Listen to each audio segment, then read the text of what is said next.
you're going to end up losing a lot of money. Okay. If you can. Today we have special guest Bleys Wright. Bleys started investing 2 years ago, and in that time, he's built up a rental portfolio of 7 properties, has completed a few flips, and currently has 16 new construction projects in progress while working a W-2 at the National Guard. Amazing, bro. Welcome to the show.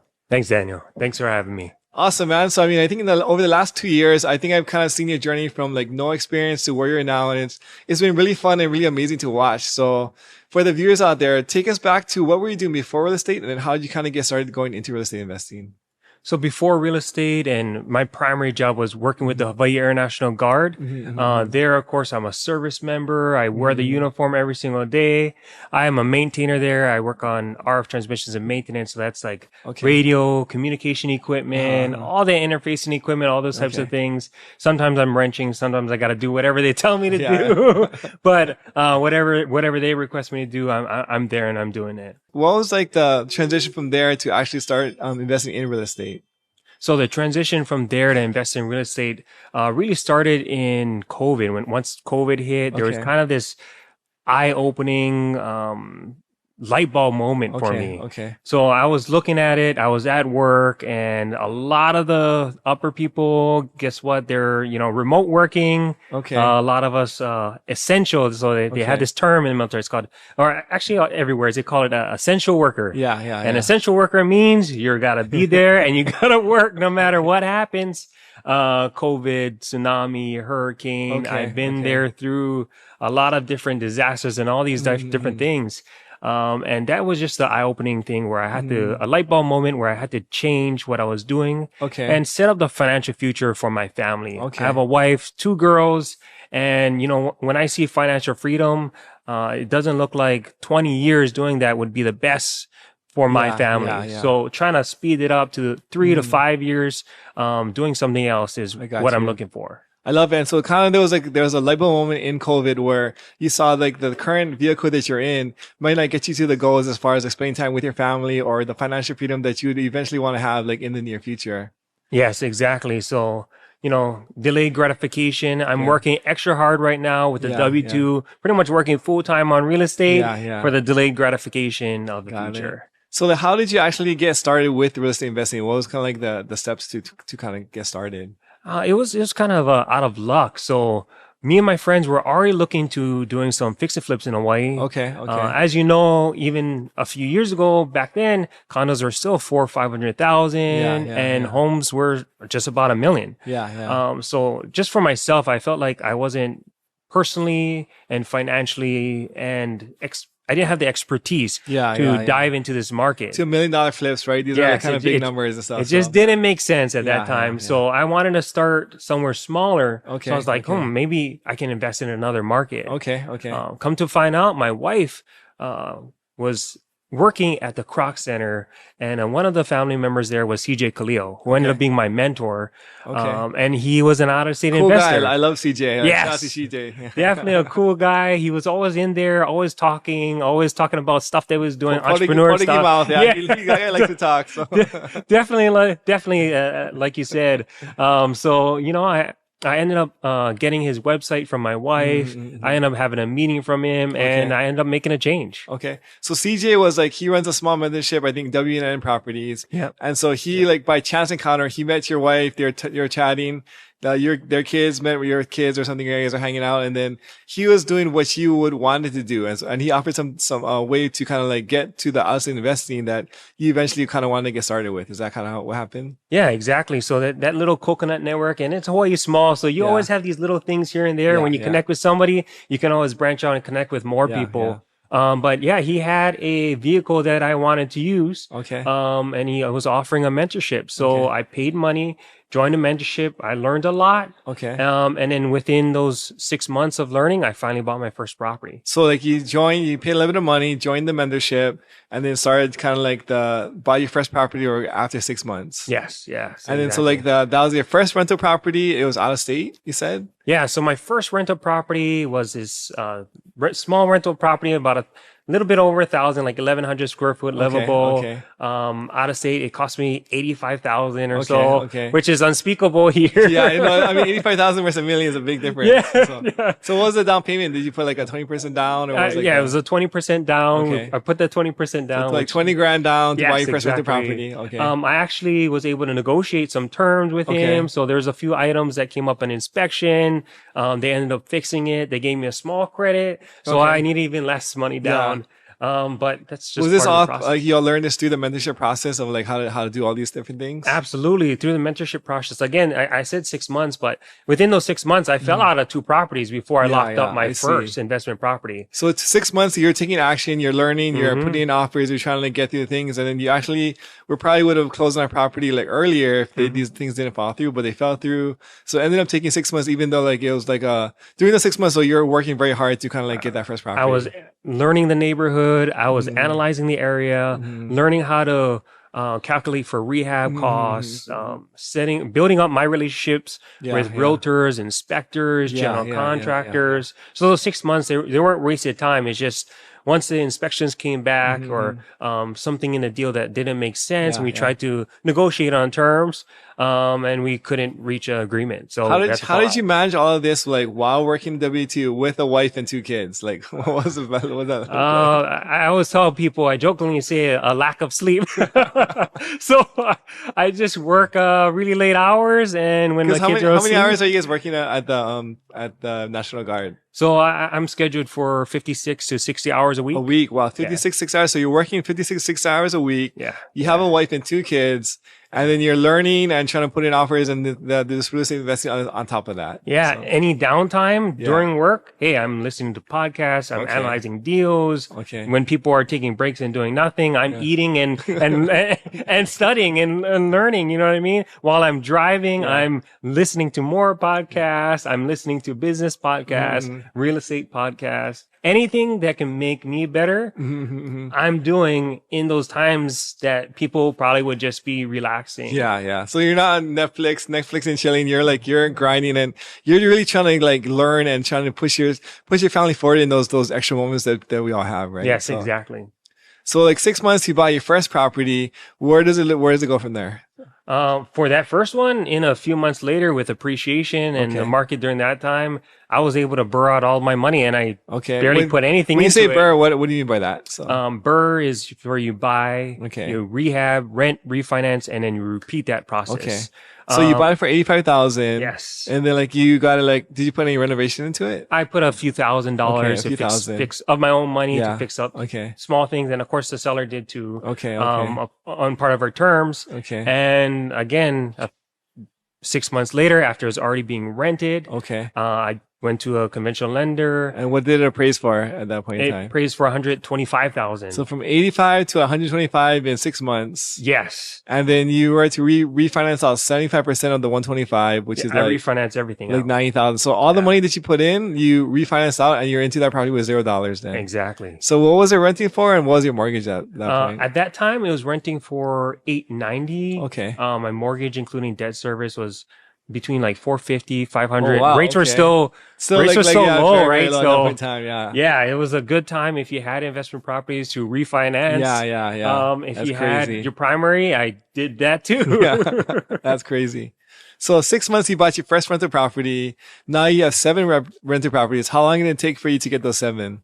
It was kind of a snowball effect. After I locked up the first one and I had proof of concept. My biggest takeaway is I like to partner with people. I like to work with other people, and that got me a lot further than most other people that I know. But I bought 5 more properties within 6 months of each other first one. Did you just have cash sitting? How did you afford all these different properties? I worked with people who had cash sitting. I had the experience. And again, a lot of the money we burred out. So we just reuse the same money again and again. And all accumulation of all of that, and experience, and again, working with a mentor helped a lot. You know, you can mitigate your losses. And anything that any of your unknowns, especially with very little expertise. I'm from Hawaii, born and raised. I know nothing about the Kansas City, Missouri market. Same thing. I mean, I remember the first time I went to when my market, Indianapolis, when driving around, like the the world just looks so different up there. Than like, cause I'm born and raised in Hawaii. Like you only know how Hawaii houses look and neighborhoods. Exactly. Then when you go to these out of state neighborhoods, just, it feels like a foreign country almost just because like they're so different. Yeah. So. It does. Yeah. But then, okay, that's very cool. So like you joined a mentorship and then like you started like Burn, you started doing rental properties. Now you have 7 rental properties in your portfolio. How did you like go from there into like the fix and flip or into like the ground up construction?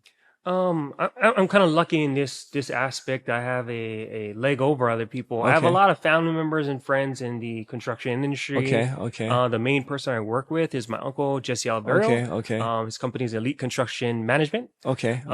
Because I have that close relationship and we partnered on other things with him and I know how his business works, I was able to do a lot of new construction with him and that company. So we kind of help each other out. We partner on deals.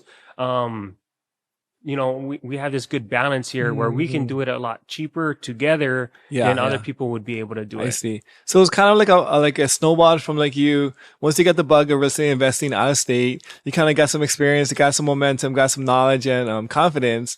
Now you're like, let's take this skill set and do some fix and flipping or new construction here in Hawaii. Yeah. So. And to be honest, we're going to get a rental within the next few months. We're going to finish the rehab on a rental.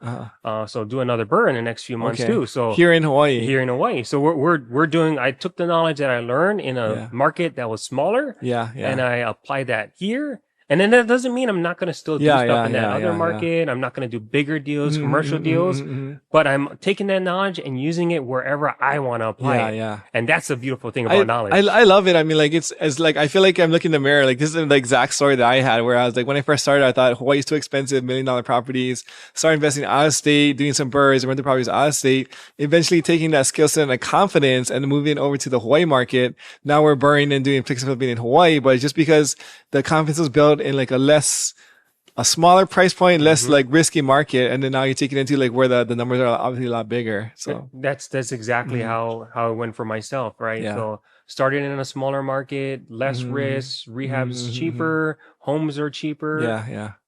Built up that skill set. And took it here and took it wherever. To be honest, once you gain that knowledge, if you build up a team, wherever you build up a team, you can take that knowledge and do it there too. So 100% true.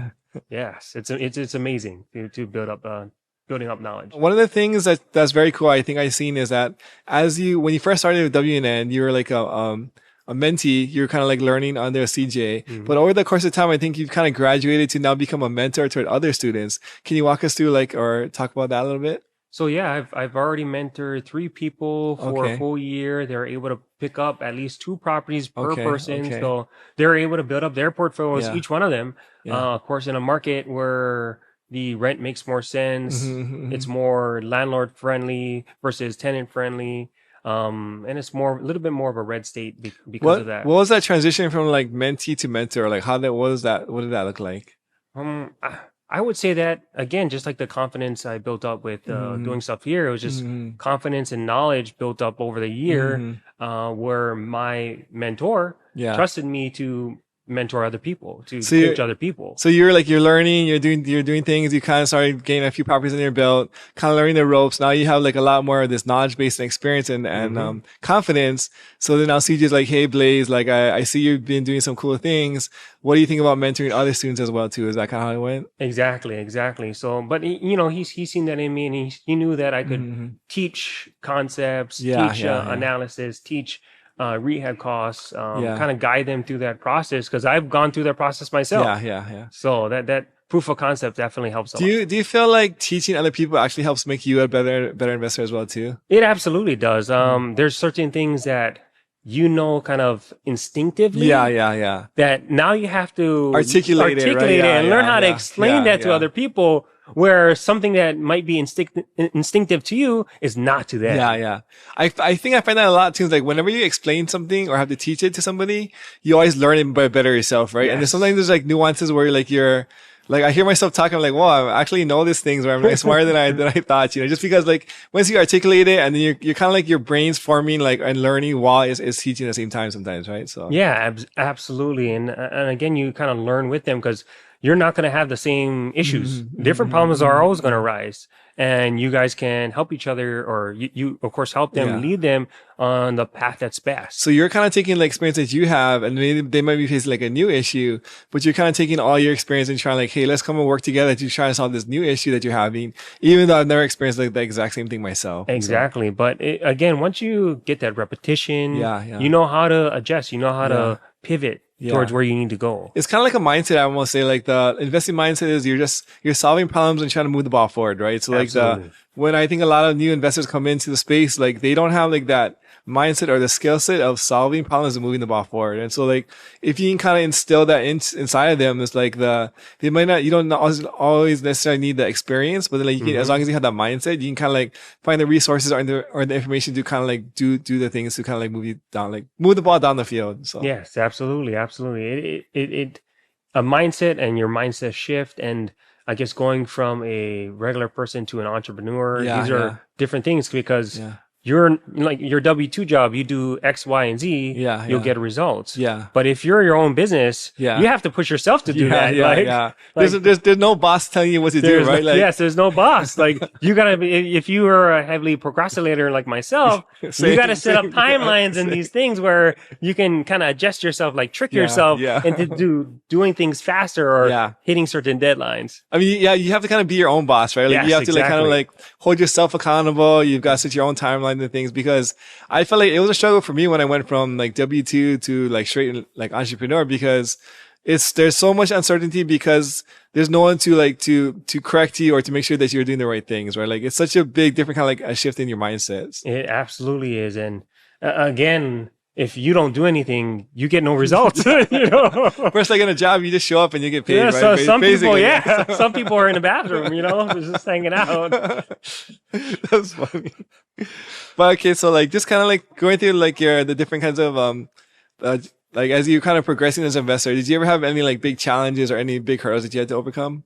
I think some of the big challenges, again, whenever we face them, depending on what it is, we learn how to pivot. We learn that kind of skill set. You know, I had projects where there's just tons of termite damage. We had to replace so much wood that I was like, oh, wow, this is way bigger than I thought it would be. I've had certain loans come back or take too long. I've had to close on it myself or close on it with other people that I work with, other private money lenders that I work with. And we had to come out all cash. And guess what? That cost me tens of thousands of dollars. You know, for someone bigger, that's nothing. But for someone, anybody else, that's a big chunk of change. I think like just like but I love seeing the story where like it's a common theme I see across all investors where like there's always bumps in the road. Always. Like you always like you have a picture of how you think the deals or like the journey is gonna go. But there's always wrenches being thrown, whether it's like construction, like finances, or different kind of personal relational problems or partners or whatever it is. There's always things that kind of come in there, and it's kind of like our job to figure it out and continue to move forward. So, and sometimes being the boss, and we were talking about being the boss now, you have to let workers go. You have to let people go. I've had to let people go in the past. Other contractors and those types of things, and it didn't work out. We got to a certain point and we cut it there. So I mean, like, what kind of advice would you give to somebody who's kind of like coming across like a hurdle or like a big obstacle in their investing journey? Like, how do they like? What's the mindset of like getting over that or figuring things out? I think one, build up experience. Don't go towards the moon right off the bat. It just doesn't make sense. You know, you're going to end up losing a lot of money. If you can, find yourself a mentor. Find yourself a mentor in that specific space that you want to join, or someone that can easily help you in that space. So, you know, it can be slightly different, but you got to find somebody. A lot of people will try to take the easy way out, not join some of these mentorships because it costs money, right? But that investment definitely has a huge return because those guys have even more experience. And when you give that commitment to them, they're going to give that commitment to you. If you have an issue, they're going to help you work through it. They're going to talk to you with it. And of course, you know, it doesn't necessarily just have to be a mentor, but find other people, find other group members around you where you can communicate with them and kind of work through issues. In the end, you got to make the choice. But they can make suggestions. They can bring other ideas maybe you didn't think about. But you got to be flexible with all these types of things, and having people with a higher expertise by far helps the most. You know, like I hear like kind of mixed thing, or like both sides, where some people are like, join a mentorship, like it'll help you far along. Other guys are like, hey, I joined a mentorship and like I ripped off and nothing happened. Like, how do you know like what kind of mentorship to join? Like there's like, I feel like there's so many out there. There are a lot of out there. I would, of course, just like Hawaii, you know, like I was saying before, that whole coconut network, talk to people around you, see what other people are doing. Go to the smaller meetups that are around and see, hey, are you in this? Are you in this? What mentorships are you joining? Hey, you know, I'm not looking into fix and flipping. Maybe you're looking into Burr. Maybe you want an out of state market. We have WN properties. Like, there's all these different mentorships, but try to find what will work for you. And other people who have done it, who have gone through it, rather than just joining something out of the blue, that, you know, you don't have experience with, nobody else has experience with. It does help to have some local ties to either the area you're investing or the area you live. One or the other, or preferably both. Right. So luckily for me, I found somebody locally here who's also investing in the market I'm investing. So it was a both. You know, it had both worlds. It was a good mix right there. But if you can find that would be the best, right? You want to find somebody who you can, you know, meet with, talk with, you know. What about like, but even within like, let's say you find like a great mentorship and you join it. Like I see like different, like, so like yourself, like is a great example of you joined the mentorship in 2 years, you're doing like 50 deals, right? You've done a lot of things already. What's the difference between like the people who I guess that joined the mentorship and then like there's not as much traction? Like what's that separator? I think the bigger separator is probably comfortability. I'm uncomfortable with my current situation. I want to change it, right? So like, there's a pain right now where you're experiencing, and there's a fire under your butt to kind of like do some more stuff. Exactly. So. Some people are a little bit more comfortable with their current situation. They're like, oh, it's okay, I can start this later. I just do a little bit here, a little bit here. But you're not going to have major change without major action. I see. So like the kind of like the sense of urgency and like a current pain that you're facing kind of driving you to take like do more work and kind of put in more effort to kind of like move the ball down the field faster. Absolutely. I'm outworking vast majority of people. I'm spending hours in the night by myself on my computer. You know, most people don't want to do that. Most people want to watch TV shows. They want to hang out, you know, but once my kids are asleep, hey, guess what? This is quiet time. This is time where I can get on my computer. I can analyze deal. Nowadays, I'm doing a lot of paperwork. Sometimes I'm just throwing off stuff from emails, saving things, organizing things, fixing up our budgets, those types of things. So there's always things to do. You just gotta set parameters for you to do it. And the biggest thing again is, or the difference is, I took action. I didn't just learn things and then stay in this little bubble. You know, I didn't have analysis paralysis forever, which a lot of people do. So you're quick to like learn something and apply it immediately. I think someone once said like the power, I mean like the measure of power is how quick you can turn thought into action. Absolutely. So like as soon as you think or you learn something, you immediately start like applying it and making it happen like in the real world or with action. That's what I did. So kind of like walk us through like you've had some success for the past 2 years. You got like a small rental portfolio. You got like a bunch of ground up construction going on. What are kind of like your goals for maybe like the next like 2, 3, or 5 years from now? For us, our major focus is going to be more the ground up construction side. Whether we burr that into rentals or we sell them. It just depends on the market and where it is. Some of these ground up constructions, we're going to build duplexes, maybe even quadplexes if it makes sense and the area allows it. That way we can provide affordable rentals to people.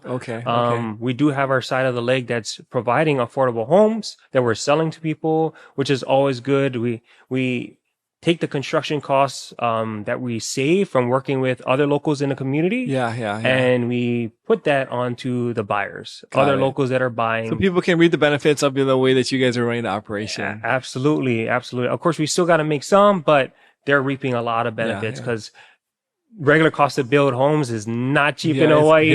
Materials not cheap. You know, but we built up these relationships, and I'm working with the right people to get these homes at an affordable amount completed, so that way we can sell it at an affordable amount too. Yeah, makes sense. Yeah.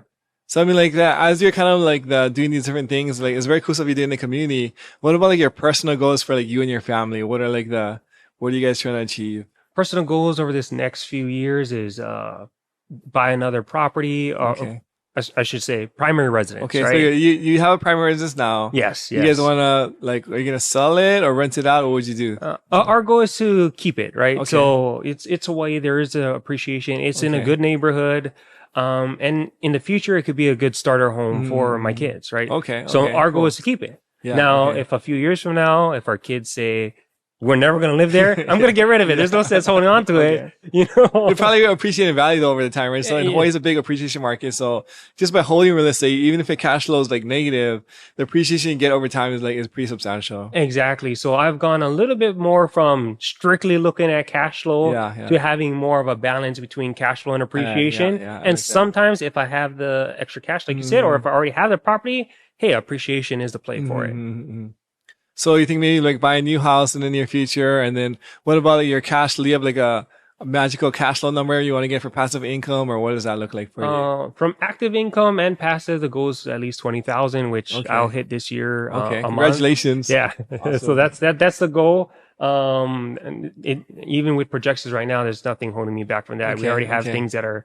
So by the end of this year, you'll probably be 20 in active/passive income. Yeah. And then from there, where do you see yourself? Where you want to go? I mean, comfortability wise, I guess that would be a time where I have to like, hey, is this comfortable, or do I have to push more? Like, hey, what does my family need from me then? Right. So I guess having a family, money is not necessarily everything. If it's going to take an extreme amount of time. Now, if it's going to take a little bit more effort or the same effort, obviously I have 2 jobs, 3 jobs right now. So if I only have one job and it's, you know, I can maintain this, the balance with family and work. So I think it's like, it's important, like, thing to notice, like right now you're very unbalanced because you're building. Because I'm building, the idea is in the next few years, maybe like after you have something built, now you can rebalance with like the thing. So like maybe either leave your W-2 or like do less on the investing side, whichever makes most sense for you. Exactly. So I have to cross that bridge when it comes.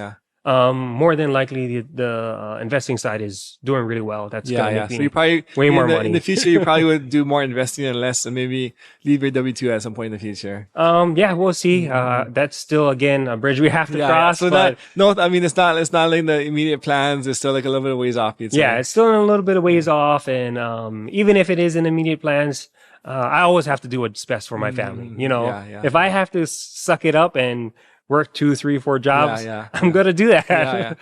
I tell people that all the time. Like, hey, there's so many opportunities out there if you're willing to put in extra time, effort, and work.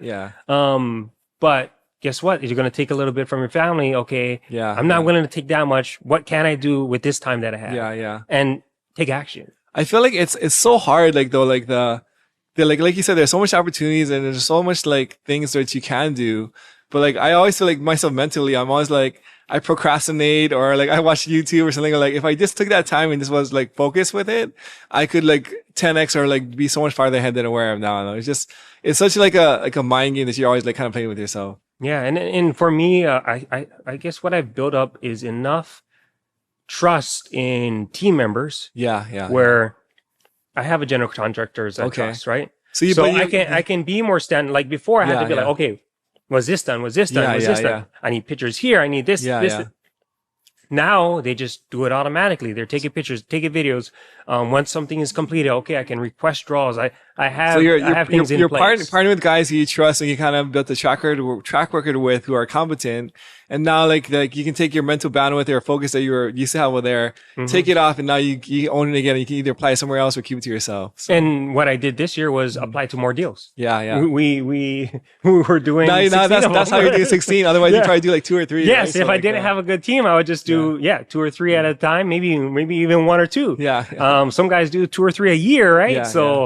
But they do it all themselves, right? Like they don't have like 2 or 3 a year, but they do it themselves, so it takes so much bandwidth that way, right? Exactly. So, It takes a lot of their own bandwidth. yeah. I mean, that's such a great point. I feel like somebody like they gave this analogy, like, would you want to have like 100% of a grape or like 20% of a watermelon, right? Like the more that you're able to partner with people and like kind of focus in your lane, now you can scale to do more deals or bigger deals. And then like you're going to get a smaller piece of the pie, but the pie is so much bigger. You're still getting like bigger overall. You're still getting right? a bigger overall. Yeah, exactly. And then just again, hiring competent guys, hiring, we like to hire a lot of local guys too ourselves in all our companies. So that's our main focus.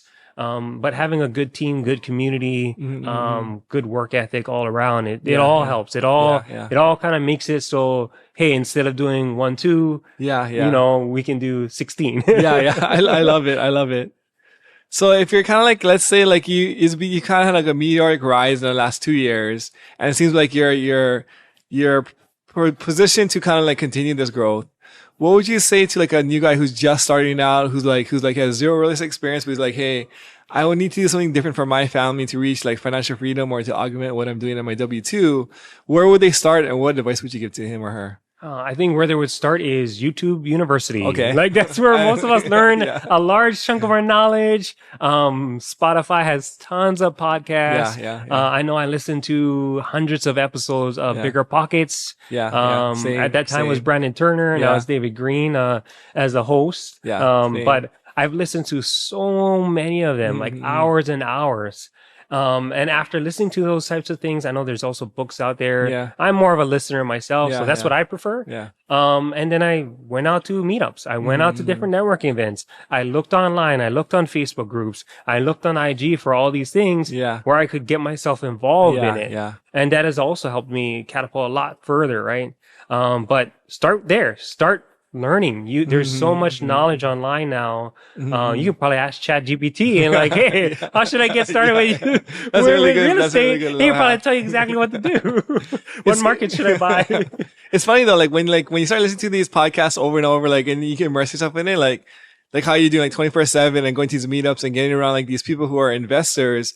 It feels like you shift your mindset from like where you were to like your beliefs change. Oh yeah. And so like what you believe was possible or what's like okay or normal then is so different than what you believe now, just because like you're surrounded by these other guys who are doing it. And I feel like I see it for you, and I think for myself as well, where like just like your whole like worldview is kind of like shifted from like a like W-2 into like a passive income, like, or like entrepreneur mindset, just from like being immersed in like in this world of other entrepreneurs. So. Absolutely. And there's a big shift. And again, once you gain that knowledge, like I said before, find a mentorship. Once you find the mentorship, take action. You know what I mean? Those are the big steps. But I wouldn't find a mentorship right off the bat. I'd probably, learn a little bit first. A little bit. You know what I mean? Like, so you know where direction you want to go or what mentorship to join, right? Exactly. So there's steps to everything, right? You need to learn to join the mentorship. When you join a mentorship, you need to learn the market, right? You're always taking steps. You're not going to just buy something and you didn't do any research on it. You don't know if it's worth what it's worth. You might be paying way overpriced. These are all things you have to learn. Love it. Yeah. Okay, so like you're doing like so many deals. You got 16 ground up constructions, a bunch of fix and flips. How are you like a multimillionaire? How are you guys like funding all these deals that you guys are doing? Well, there's different ways you can fund deals, right? Okay. So whether you're buying a rental, maybe you can go conventional. Okay. Maybe you're working with some hard money lenders. You're doing for rentals with DSCR or asset based for maybe a fix and flip, a bridge type of loan, right? These all like complicated. It sounds very complicated. Okay. These are all different ways. Okay. But the biggest way we like to do it is through private money lending. Okay. And we partner up with all these other locals. Maybe they have equity in their home. They're using. So when you say private money lender and local, you mean like mom and pop, like your auntie or uncle who has money sitting in their checking, their savings, or in a HELOC? Is that kind of what you're talking about? Exactly. So someone who has some type of money saved, right? Or again, Hawaii is well known for have high appreciation. So a lot of people have money tied into their home that you're just not taking advantage of. So we come in with private money lenders. They actually lend us money kind of like the bank. Okay. But instead of only, getting a 1% return or less, 0.1%. Something crazy like that. we'll pay them 12% annually interest, right? So it makes a lot more sense with them. They act as our partners for these deals, whether they're term of the contract or when the deal ends. That's when we pay them out, and they make way more than they would. I see. Just leaving their money in the bank or even leaving their money in their home. Okay, so like simple example would be maybe like you're doing a fix and flip or ground up construction that requires like $500,000 of somebody. So somebody will have $500,000 sitting in their bank or in a HELOC. They'll lend it to you for at 12% interest for a year, let's say. And over the year, they're going to make $60,000 in interest. Yes. At the end of the year or at the end of the project, you sell the house for, let's say, like $1 million or like $700,000. The $60,000 of that profit goes towards your private money lender to pay them interest, and then you take the difference. Is that how it works? Exactly. And again, that's how we're able to partner with other locals here to do more, right? Okay. I'm big on partnerships, whether it be from working with people, like actual workers, construction workers, whatever it may be, to even our private money. This is big concepts for me. I love it. I mean, like, I feel like you can go so much faster and farther when you like work with other people, right? Versus like, if you just try and do everything yourself, save up all your own money or do the construction yourself, like, it'll take you'll do like 1 or 2 deals a year, right? But now you're doing like 20. I mean, like, you're helping like build more communities. You're helping get other people paid and like both your contractors and your lenders, right? So like, I love it. So all around, it's a win. That's what we want to create. Win-win-win situations for everybody. Super appreciate having you on the show today. If people want to reach out to you, join your mentorship, hire you as a coach, where can they do so?